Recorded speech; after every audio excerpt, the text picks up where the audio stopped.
5:30. Good evening, I'm Christy Casciano. I'm Jeff Kulikowski. This Sunday, admission at the Rosamond Gifford Zoo is free. It's National Twin Day. It's to celebrate the zoo's own 6-week-old elephant twins. Last night, News Channel 9's Andrew Donovan gave us all a rare up-close look at the boys. That's right. Tonight, he shares more on how they're helping eradicate a disease that killed their brothers.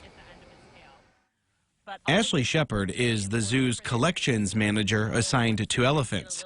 She first interned with them 15 years ago as a student at SUNY Oswego. I grew up here in Syracuse, so my first interaction was coming here as a kid and being able to pet an elephant at the fence line. We don't want them to be nervous if we're touching them, but we also want to make sure we're keeping them where they need to stay. Now she's reinforcing that fence so the twin boys don't sneak out. As far as our management and care, I would say we are way more helicopter parents for these babies than we ever have been before. We chose one of the last 50-degree days of the year to visit the twin elephants because they're only allowed outside during certain weather conditions at this young and vulnerable stage. As they gain weight and they have a little bit more insulation, it'll be more comfortable for us to bring them out. Their hesitation is understandable. It wasn't that long ago that we lost their older brothers, Ajay and Batu.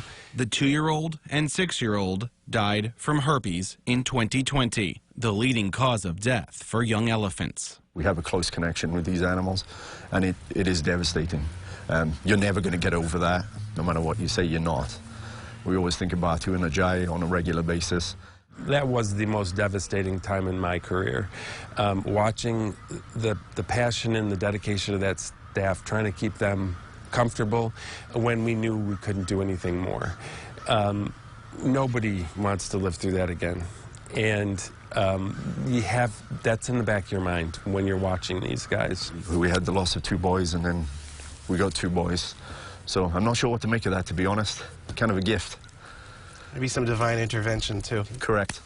Not everyone thinks life here is a blessing.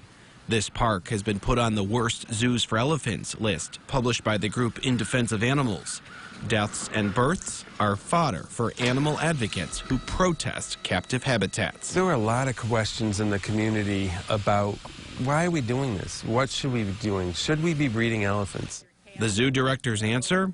An unequivocal yes. We're learning and we're getting closer every day to coming up with better treatment for that herpes virus that is lethal to elephants, not only in human care, but their wild populations as well. So we have to do this. It's just like any human disease. If we stop researching, if we stop trying to come up with the better ways of treatment in a vaccine, then we've given up. I remember Molly as a baby. As carriers without symptoms, these adult elephants are tested twice a week. The keepers get to know the babies well to spot early stages of illness. To know that Ajay and Batu were able to contribute to some of the research for those things that could help these guys in the future is really, really special and important too.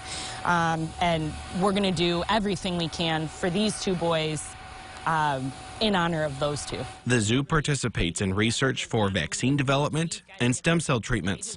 Molly wasn't able to mate with the twins' father, Doc, without approval from the person in charge of North American elephant breeding. Our goal is to breed the most superior genetics there are in order to replace species back out into the wild.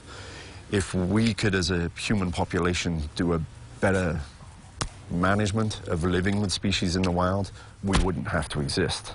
Accredited zoos constantly battle outdated reputations. We're not here just for public to come see animals. We're here for conservation research. For a small zoo, we make a big impact.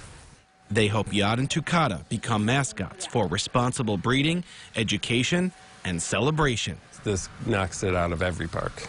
Elephants have a long legacy at the Rosamond Gifford Zoo. For decades, Siri has been the face.